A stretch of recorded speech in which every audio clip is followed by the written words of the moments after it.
a year ago, I started a custom fitted hat e-commerce business. And there's a lot of lessons that I've learned doing that I believe anyone wanting to start an e-commerce business from $0 from their startup, they need to hear this. This will save you a lot of money. This will stop you from getting a Shopify account or getting a GoDaddy account and just wasting your time and money. All right, we're going to get to the first thing to do is to test your profit margins, right?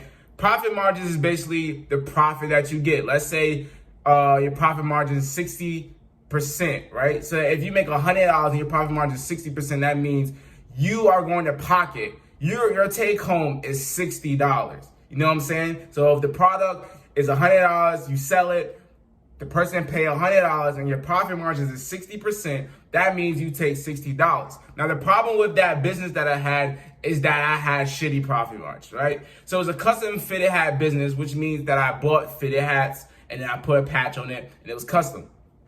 Now, fitted hats just in general costed $50, right? They're just expensive just alone, right?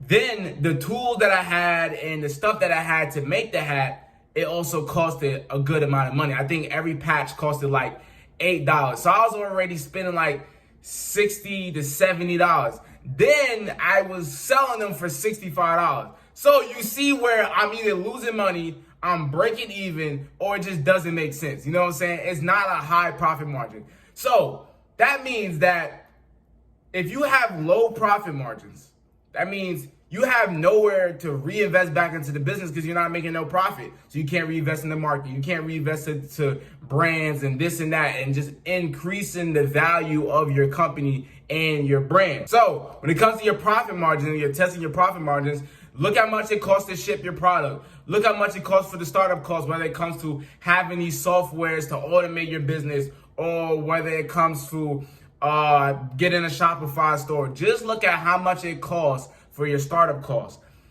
When it comes to tools, products, whatever the case may be. The next thing when it comes to testing your profit margins is look at how much it costs for product fulfillment. So like I said, shipping, the product, make sure the product is valid, just giving a customer a good experience that they want to keep buying from you and they will have the word of mouth. The next thing that I did that was wrong was that I only planned for the marketing of the launch of the company, of the brand, of the business. I only planned when it came to launching. Like I planned out, okay, I made like this nice little cool video. I was gonna post on Instagram, I was gonna post on my stories, I was gonna post on my second page. I made a whole plan when it came to even posting on YouTube. That's 3 platforms, right? I made a plan when it came to marketing the launch of my business, right? I even teased it a little bit before it launched. But after that, marketing died.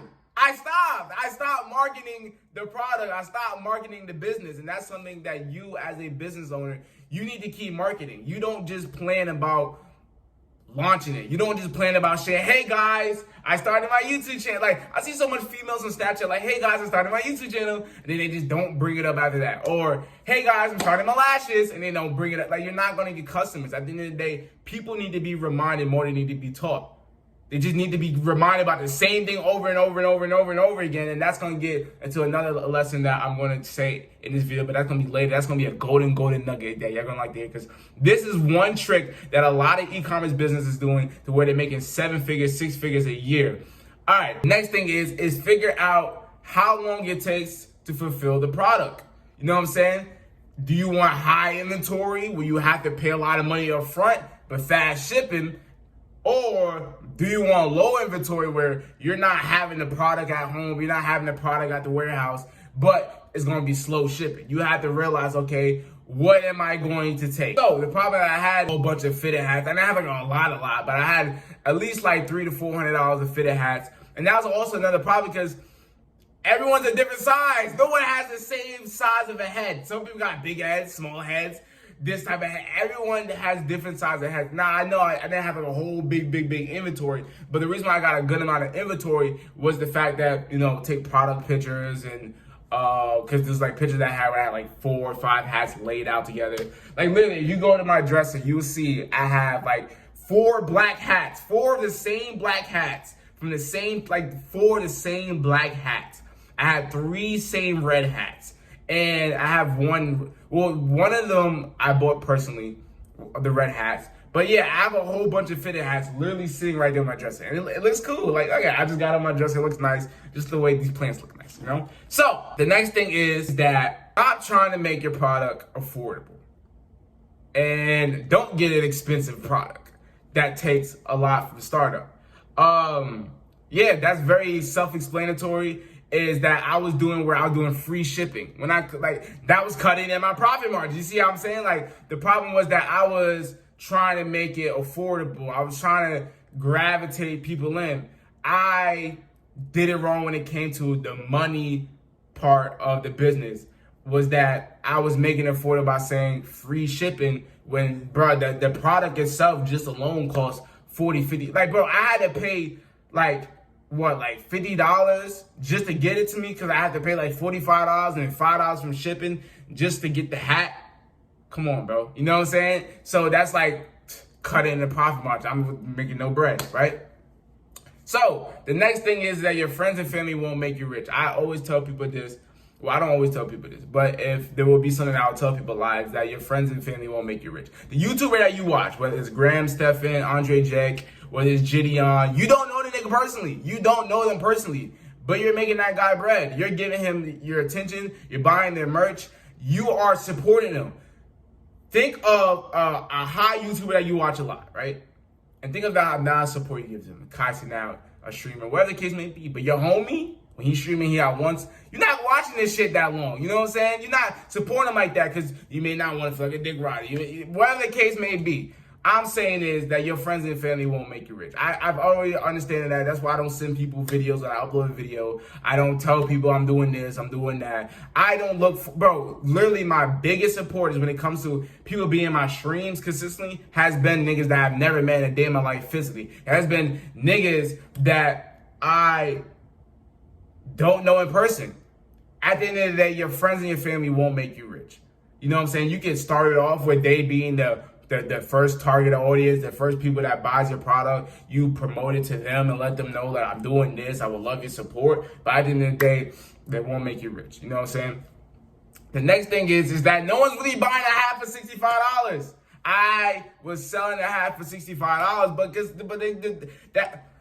I literally wasn't making no bread. You know what I'm saying? So the problem was, at the end of the day, the last tip that I'm giving you, that no one's really buying a hat for $65, it all was because of the things before that, was that I did not test profit margins, right? I didn't realize, okay, how it would be when it comes to fulfilling the product, when it comes to shipping, inventory, having to wait for the hat to arrive in my crib, didn't put the stuff on that I had to do to make it custom within myself. At the end of the day, no one's really buying a hat for $65. I wouldn't even buy a flipping shirt for more than like $20. I'm not saying I'm cheap. I'm cheap. I ain't gonna lie, I'm cheap. You know what I'm saying? I wouldn't buy a shirt for even $60, bro. Like, that's crazy. A hat for $65. A hat. We would really buy a hat for $65. You know what I'm saying? But those was all the lessons that I learned when it came to opening up my first ever e-commerce business. I spent about $300 when it came to having a website. I designed the website. It looks so fire. I may put it on the screen right here. The website looked fire. The launch of the product was fire. It was valid. I love the way I did when it was on the Instagram. I did the teasing very right when it came to like giving a little sneak peek of the product.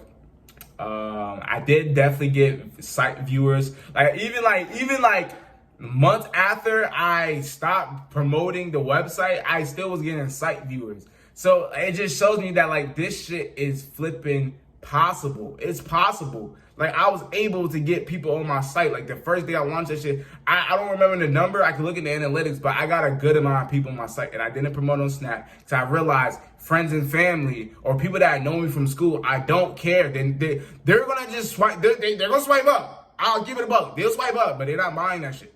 They're not buying that shit. They're not going to support that shit. They're going to be curious. They're going to be curious, right? But I do know that people that don't know me on Instagram personally, they're going to be the people that's more likely to buy. They're going to be the people that may be more curious, and they may go and I'm buying, you know what I'm saying? So that's also another thing why, like, low key, bro, like, if I was to, like, really get into marketing, I would just do ads because it's people that don't know me. It's people that don't, why would I market to people that know James? You know what I'm saying? Like, why would I market? They're not, you know what I'm saying? Like, I've realized that, bro, friends and family is not going to make you bread. They're not going to watch your content. They're not going to watch it all through the way. They're not going to support you the way you'll like it to. The person that's going to support you, even just with your content, let's throw away e-commerce, right? The person, and this is what's funny when people shit on niggas that got Androids. I'm letting you niggas know now, the person that watch your content the most, and they watch your shit all the way through, and they the biggest fans, it's the little jit that got an Android, a crack Android, and he got a whole bunch of games on his shit, and he got YouTube. That is one of the biggest supporters. I don't think people realize that. They be talking shit about niggas with Androids, but they don't realize that is their biggest supporters. The little jit, the little black bro, NBA young boy. You know the reason why he get on the views? It's a whole bunch of little niggas with tablets and Androids. Cracked screens. Little niggas. I don't know this nigga from a hole in the wall. You know what I'm saying? So that's basically what I was saying. And these was all the lessons I've learned when it comes into me creating my first ever e-commerce business. I'll say when it comes to in the future, if I was to start a business, like I said, I would test profit margins. I would figure out the startup costs. I will figure out my marketing plan and what I would do marketing even after the launch. I'll figure out about how it feels to fulfill the product. I'll also give a product that's low startup costs, or not low startup costs, but I'll get a product or a service that is affordable within me, but the market value is higher, if you know what I'm saying. Like, the market value of a hat at $65 is crazy. Like, you're like, bro, that's expensive, right? But if you could buy something at a low price and then sell it to the regular market value and make profit, then you're making money. You know what I'm saying? So the next thing I would say was that I would get a product or a service or some type of business model where I get able to take for very, very low, right? And I get to sell to the market value, and I get to sell to wherever I want to sell it to at a higher price. But nah, man, if you know that I am, my name is vDunkk. I have a community of like-minded men and women that want to progress mentally, physically, financially, and spiritually. If you want to do that, give it a ticket, becoming a jumbo boy. Use it wisely, because this is your pre-100K ticket. Y'all let me know y'all businesses y'all want to start. Do y'all want to start an IT auditing business? Do y'all want to start e-commerce, drop shipping? Do you want to start I see a lot of attention to social media marketing agencies and SaaS. SaaS is software as a service. But yeah, man, y'all let me know the businesses that y'all want to create. I would love to hear. Obviously, don't give out your whole business plan, whatever you're trying to say.